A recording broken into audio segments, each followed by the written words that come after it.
Democracy is in danger today, both here at home in the United States and abroad. More countries have moved away from democracy in the last 15 years than they have toward it.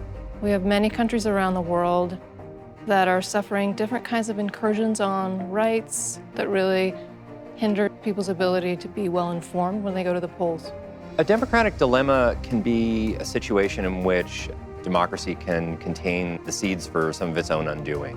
One of the dilemmas is the fact that the open media and information necessary for a democracy to work also leaves it vulnerable to misinformation and media manipulation. Disinformation creates this level of suspicion about other people that makes it really hard to listen to other perspectives. And so I think the most important thing that academic institutions do is get students to check the assumptions that they're operating under and to just really critically reflect on how they engage with other people in the world. One of the things that we've seen in recent years is very high voter turnout, which is encouraging, but also a lot of contestation of elections, a lot of people claiming that elections weren't fair. But that's an area of great concern today. Without elections or with manipulated elections, we're compromising the quality of our democracy and the ability of people to exercise their choice and to hold their governments accountable.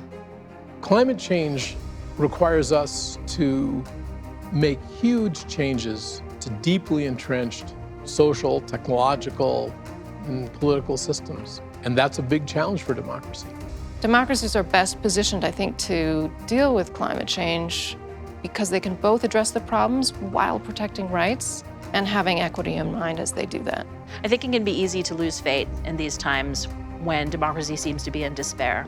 But at the end of the day, we as individuals have the ability to change the direction in which democracy is moving. One of the best things people can do is to volunteer in elections. They really can determine the success of a democracy.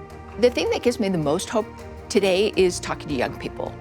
They're not taking the institutions as they are. They're willing to think big.